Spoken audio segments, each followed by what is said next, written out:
जय हिंद। Welcome to my channel.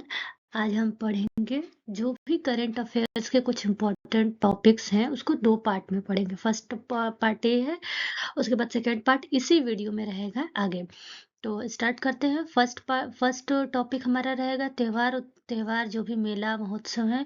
Second है, फिर उसके बाद जीआई टैक्स के बारे में पढ़ेंगे और जो 24-25 में आए हुए मोस्ट इम्पोर्टेंट तूफान के बारे में हम लोग इस टॉपिक में पढ़ते हैं। तो चलिए स्टार्ट करते हैं। जैसे फर्स्ट है कि हार्नबिल महोत्सव जो है वो कहाँ मनाया गया है। तो ये मनाया गया है नागालैंड में। हार्नबिल महोत्सव कहाँ मनाया गया है? नागालैंड में।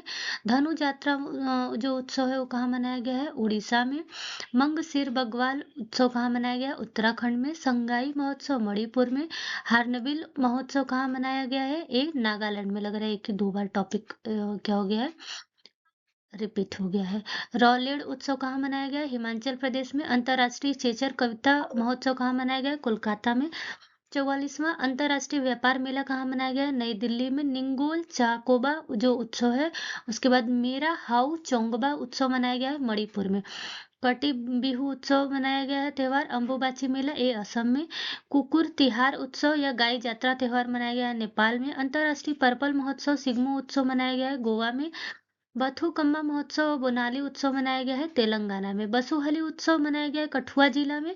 उसके बाद 14वां सिरारा खोंग हथेई मिर्च महोत्सव मनाया गया है मणिपुर में। जास्कर महोत्सव मनाया गया है लद्दाख में। नेक्स्ट है जास्कर महोत्सव, वही लद्दाख में मनाया गया है। नुआखाई उत्सव मनाया गया है उड़ीसा में। 27वां सरस आजीविका मेला मनाया गया है नई दिल्ली में। सुरु समर फेस्टिवल मनाया गया है लद्दाख में। 26वां दिव्य कला मेला जो मनाया गया है वो पटना में। मोस्ट इम्पॉर्टेंट है आपके लिए, इसको नोट कर लीजिएगा। चौथा अंतर्राष्ट्रीय पतंग महोत्सव मनाया गया है तमिलनाडु में। मारबत उत्सव मनाया गया है नागपुर में। नागपुर कहाँ है? महाराष्ट्र में। बेहदेन खलम उत्सव 2025 का। मेमुंग उत्सव कहाँ मनाया गया है? मेघालय में। हरेला उत्सव पुष्कर कुंभ रम्माड़ उत्सव मनाया गया उत्तराखंड में। खीर भवानी उत्सव या लेवेंडर उत्सव कहाँ मनाया गया? जम्मू कश्मीर में। सिरुई लिली उत्सव चेइरा ओबा उत्सव कहाँ मनाया गया है? मणिपुर में। उसके बाद त्रिशूर पूरम उत्सव या अट्टुकल पोंगल उत्सव कहाँ मनाया गया है? केरल में। सरस्वती पुष्करलू कुंभ या बथुकम्मा उत्सव कहाँ मनाया गया है? तेलंगाना में। नेक्स्ट है राष्ट्रीय जनजाति युवा महोत्सव मिजोरम में मनाया गया है। ये इंपॉर्टेंट है आपके लिए, इसको नोट कर लीजिएगा। न्यूकोम यूलो उत्सव और अरुणाचल प्रदेश में मनाया गया है। घोड़े यात्रा उत्सव नेपाल में मनाया गया है। सरहुल महोत्सव झारखंड में मनाया गया है। खुबानी उत्सव जास्कर महोत्सव लद्दाख में मनाया गया है। जात्रा उत्सव त्रिपुरा में मनाया गया है। खोंगजोम उत्सव जो है वो मणिपुर में मनाया गया है। माधापुर घेड़ मेला गुजरात में मनाया गया है। हेरथ पर्व कश्मीर में मनाया गया है। जदया स्वामी उत्सव तमिलनाडु में मनाया गया है। चापचार कोट त्योहार मिजोरम में मनाया गया है। पर्पल उत्सव और आदि महोत्सव कहाँ मनाया गया है? नई दिल्ली में। ये आपके लिए इंपॉर्टेंट है, आप इसको नोट कर लीजिएगा कि पर्पल उत्सव एवं आदि महोत्सव कहाँ मनाया गया है? नई दिल्ली में। उसके बाद चापचार कोट वाला भी। थाई पुसम त्योहार तमिलनाडु में। सांबर फेस्टिवल कहाँ मनाया गया है? तो राजस्थान में। भी आपके लिए इम्पोर्टेंट था सांबर फेस्टिवल। अब नेक्स्ट पढ़ेंगे कि हम जो 24-25 में जीआई टैग मिले हैं जिस भी प्रोडक्ट को, मोस्टली इम्पोर्टेंट आपके लिए 25 वाला है। 24 वाला तो फिर भी अगर एग्जाम को हार्ड करना रहेगा तो पूछ देगा, नहीं तो फिर 25 वाला ही पूछेगा। तो जैसे याद रखिएगा, हीरा कहाँ का जीआई, के हीरा को जीआई टैग मिला है? तो मध्य प्रदेश। पोंडेरू खादी मिला है आंध्र प्रदेश को। अंबाजी संगमरमर, ये मोस्ट इंपॉर्टेंट और पूछ भी चुका है कि अंबाजी संगमरमर कहाँ का है? गुजरात का। ओजोफेनी, ये भी इंपॉर्टेंट है, काजू से बनता है, शराब है एक। तो ये मिला है गोवा के। सांगरी बीन कहाँ का है? राजस्थान का। कन्नड़ी पिया आदिवासी हस्तकला केरल का। हैंडलूम उत्पाद है जो है मेघालय का। खासी हैंडलूम है मेघालय का। दोनों खासी हैंडलूम उत्पाद, रिंडिया और खासी हैंडलूम दोनों कहाँ का है? मेघालय का। अमल सात चीकू गुजरात का। नोलेन गुड़ संदेश, ये मोस्ट इंपॉर्टेंट है, अमल सात चीकू और नोलेन गुड़ संदेश। तो जो अमल सात चीकू है वो गुजरात का है और उसके बाद जो नोलेन गुड़ संदेश है वो पश्चिम बंगाल का है। सौदागरी ब्लॉक प्रिंट, ये कहाँ का है? अहमदाबाद का। पारंपरिक पोशाक रिगनाई पचरा त्रिपुरा का। मिराज शहर की सितार और तानपुरा कहाँ है? महाराष्ट्र का। नेक्स्ट है मिराज शहर की सितार और तानपुरा, ये है महाराष्ट्र में। कुंभकोणम पान का पत्ता है तमिलनाडु में। थोवलाई फूलमाला तमिलनाडु में। वारंगल चपाता मिर्च है, इसी को टमाटर मिर्च कहते हैं। जो हमारे यहाँ उत्तर प्रदेश साइड में भर मिर्चा टाइप का, जो भर मिर्चा नहीं होता है उसमें मिर्च, उसी को टमाटर मिर्च या चपाता मिर्च कहते हैं। तो ये कहाँ का मिला है? तेलंगाना। विलोबैट जम्मू कश्मीर में, बनारसी शहनाई बनारस के बनारसी शहनाई को मिला है। उसके बाद गुजरात की घरचोला साड़ी को मिला है। कहाँ का है? गुजरात का। पश्मीना ऊन कहाँ का है? लद्दाख का। उसके बाद अजरक प्रिंट या अंबाजी व्हाइट मार्बल कहाँ का है? तो ये है गुजरात का। अंबाजी, ये इंपॉर्टेंट है आपके लिए कि अजरक प्रिंट या अंबाजी व्हाइट मार्बल कहाँ का है? तो ये गुजरात का हमारा है। नेक्स्ट है साजी क्राफ्ट कहाँ का है? उत्तर प्रदेश का। ये सब 2024 वाले हैं, तो इसमें कुछ कुछ आप याद रखिएगा, बाकी सारा नहीं। बांसुरी जो है उत्तर प्रदेश का, जैसे इंपॉर्टेंट है। उसके बाद गोंड पेंटिंग कहाँ का है? मध्य प्रदेश का। रतलाम रियावन लहसुन मध्य प्रदेश का। तिरंगा बर्फी इंपॉर्टेंट है आपके लिए, उत्तर प्रदेश का, वाराणसी में है। तो मांजुली मुखट्टे पांडुलिपि पिंडी पेंटिंग असम में। आदिवासी पोशाक रिसा त्रिपुरा में। माताबारी पीड़ा त्रिपुरा में। सिल्वर फिलिग्री या चांदी तरकासी उड़ीसा में। ढेंकनाल माझी मिठाई उड़ीसा में। नरसापुर क्रोशिया लेस शिल्प आंध्र प्रदेश में। मोनपा हैंडमेड कागज वांचो शिल्प अरुणाचल प्रदेश में।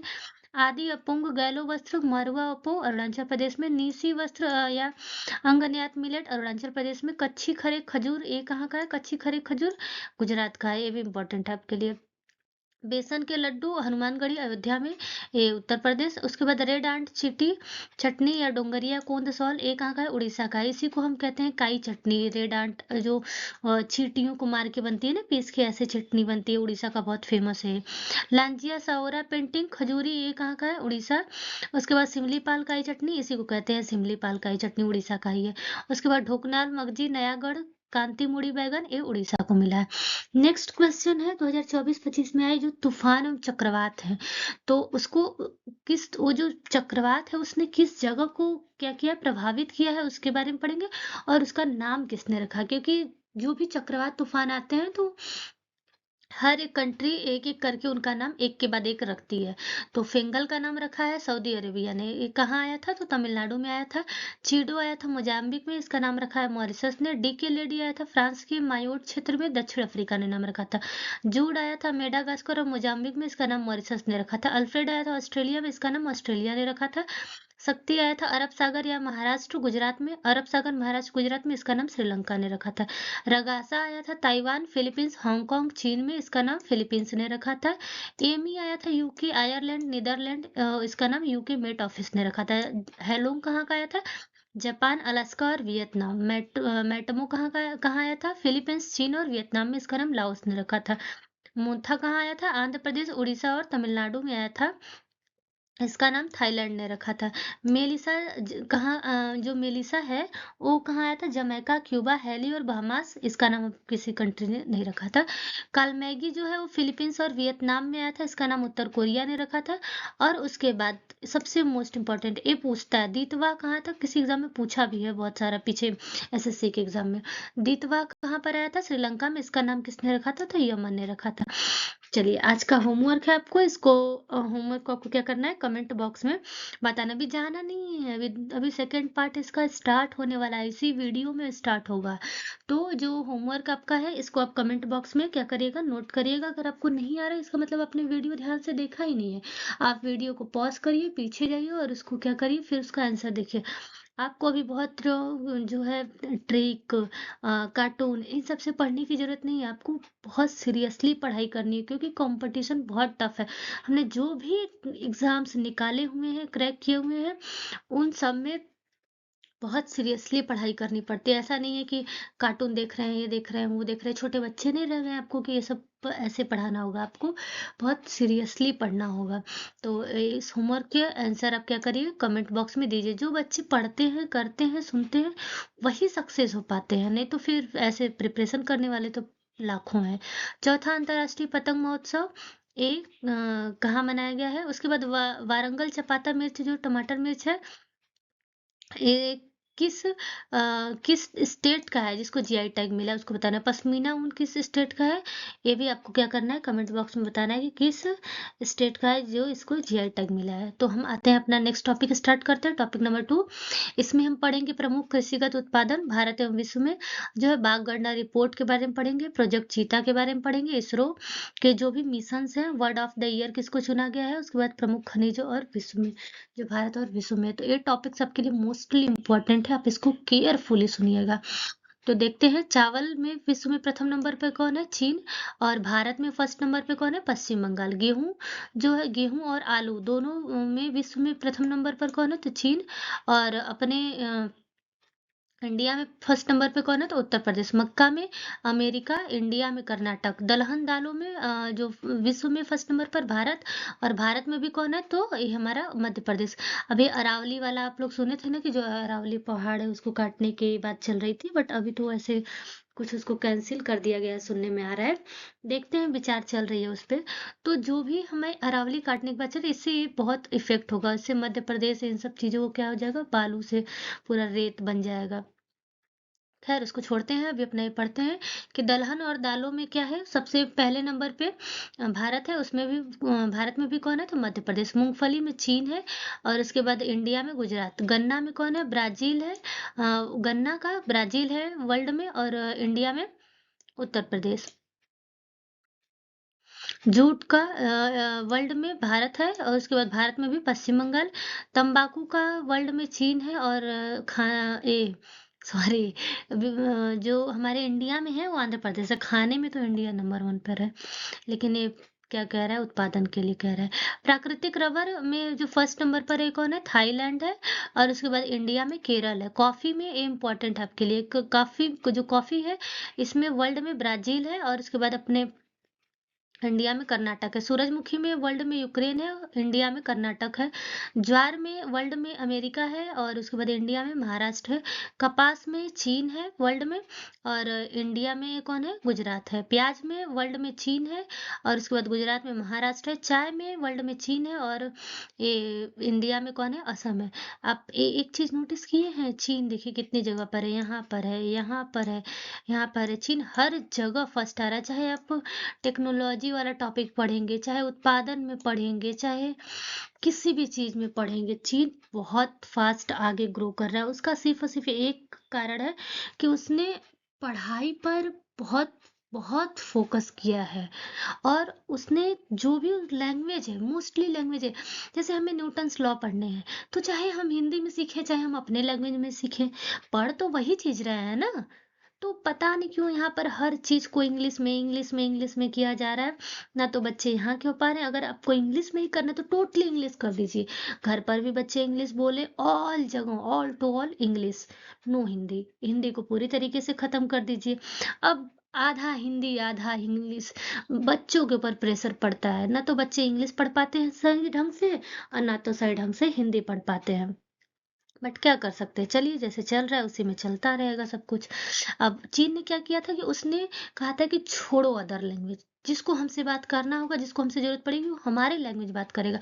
आपको सिर्फ टेक्नोलॉजी पर ध्यान देना, पढ़ाई पर ध्यान देना, और आप अपनी ही लैंग्वेज में पढ़िए।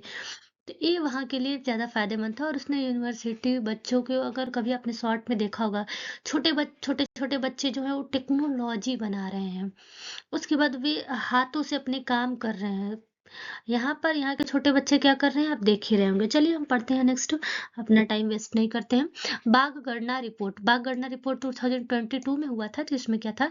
जारीकर्ता कौन था? भारतीय वन्य जीव संस्थान था। 19 जुलाई 2023 को लॉन्च हुआ था।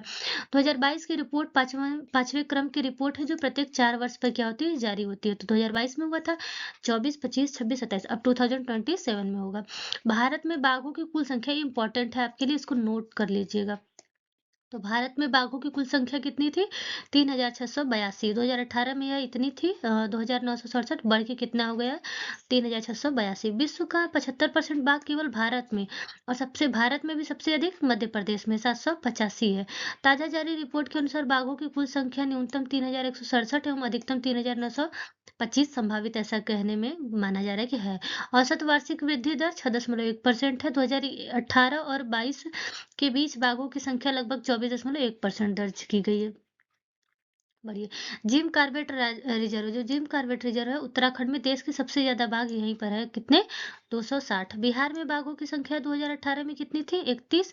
अब उसके बाद 2022 में बढ़ के कितनी हो गई? 54। बिहार में कौन सा नेशनल पार्क है? सिर्फ एक ही नेशनल पार्क है, उसका आप हमें आंसर कमेंट बॉक्स में बताइएगा। वो पश्चिम चंपारण में है, इतना हम आपको बता दिए हैं।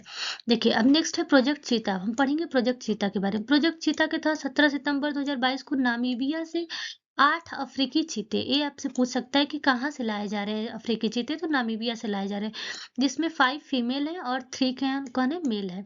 तो 5 मादा है और 3 नर है, ये भी बन सकता है। मध्य प्रदेश के कूनो नेशनल पार्क में आएगा। कहाँ पर? कूनो नेशनल पार्क में लाया जाएगा, जिसमें से एक मादा चीता सासा की मौत हो चुकी है। आया था 2022 में, जिसमें क्या हो गई थी, सासा की मौत हो गई थी।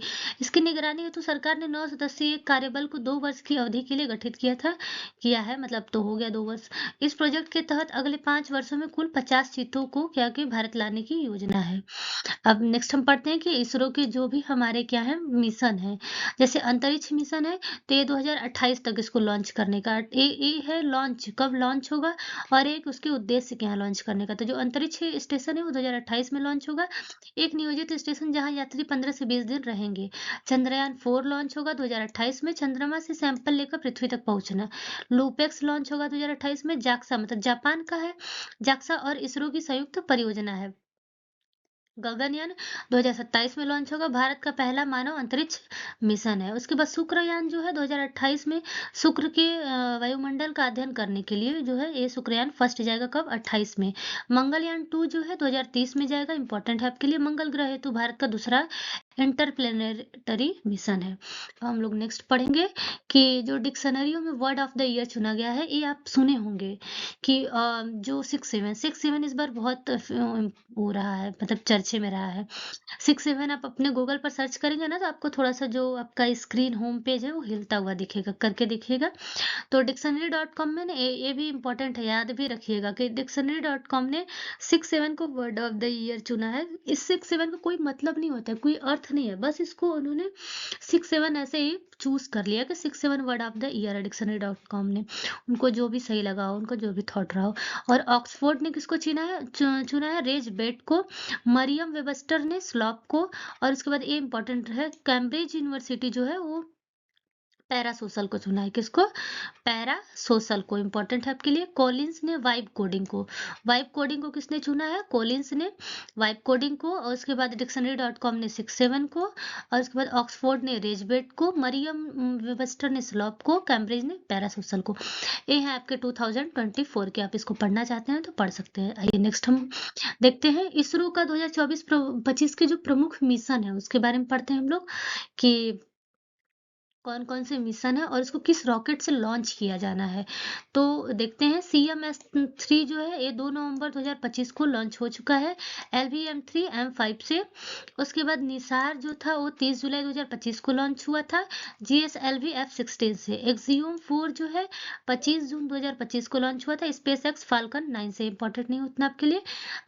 EOS 9 जो है ये हुआ था, असफल हो गया था। 18 मई 2025 को लॉन्च होना था, मतलब हुआ था बट पूरा सक्सेस नहीं हो पाया था।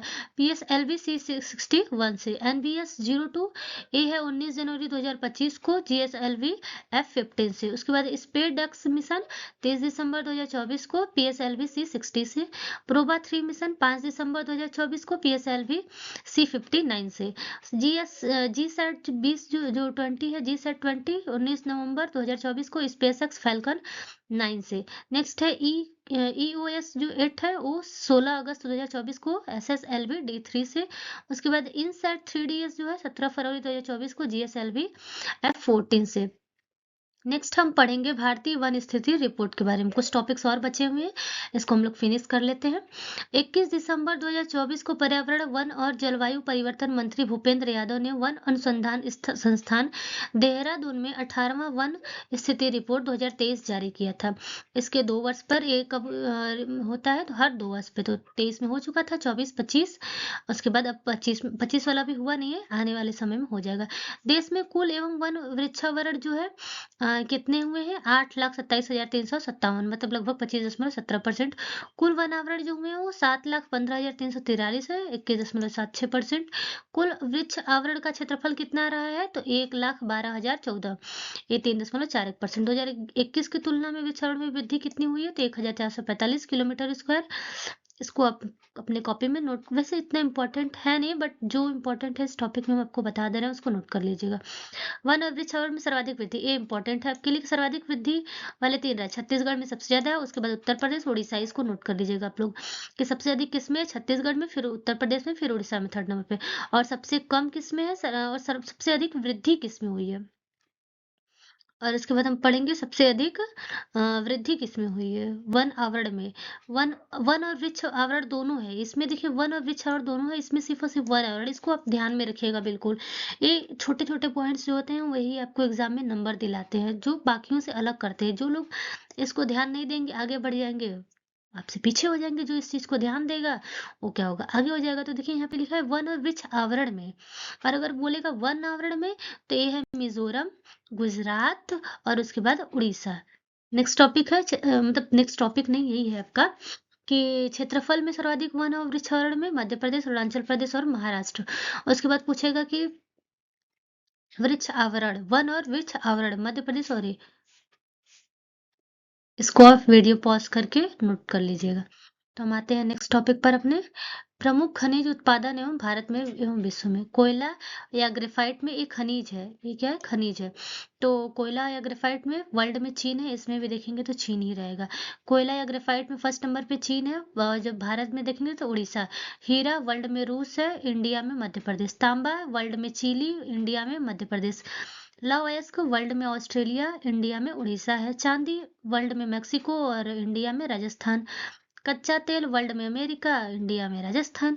प्राकृतिक गैस वर्ल्ड में अमेरिका, इंडिया में असम। बॉक्साइट वर्ल्ड में ऑस्ट्रेलिया, इंडिया में उड़ीसा। मैग्नीज वर्ल्ड में दक्षिण अफ्रीका, इंडिया में मध्य प्रदेश। सोना वर्ल्ड में चीन, इंडिया में कर्नाटक। देख रहे हैं, चीन चीन चीन चीन चीन। वर्ल्ड में सोना में वर्ल्ड में चीन, इंडिया में कर्नाटक। अभ्रक या टंगस्टन वर्ल्ड में चीन, इंडिया में आंध्र प्रदेश। यूरेनियम में वर्ल्ड में कजाकिस्तान और इंडिया में आंध्र प्रदेश।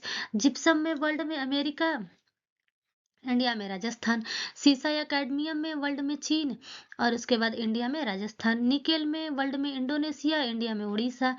क्रोमाइट वर्ल्ड में साउथ अफ्रीका और इंडिया में उड़ीसा। और टीन वर्ल्ड में चीन, इंडिया में छत्तीसगढ़। इस्पात में वर्ल्ड में चीन, इंडिया में उड़ीसा। प्लेटिनम में वर्ल्ड में दक्षिण अफ्रीका, इंडिया में उड़ीसा। तो आज का टॉपिक बस यहीं तक होता है, द एंड। ये आपके होमवर्क है, इसको आप अपने कमेंट बॉक्स में क्या करिए, राइट करके हमें रिप्लाई करिए। और उसके बाद इस क्वेश्चन को अगर आपको नहीं आ रहा तो मतलब आप ध्यान से पढ़ नहीं रहे हैं, आप बिल्कुल केयरफुली होके पढ़िए और इस क्वेश्चन के आंसर मुझे कमेंट बॉक्स में दिखाइए। और उसके बाद अगर नहीं आ रहा तो वीडियो को पॉज करिए, बैक जाइए, उसका आंसर ढूंढिए और उसके बाद आप कमेंट में राइट करिए और उसके बाद अपने कॉपी पर इसको सीरियसली नोट करिए। तो यहीं पर हम क्लास को खत्म करते हैं। Thank you so much. जय हिंद, जय भारत। मिलते हैं हम नेक्स्ट क्लास में।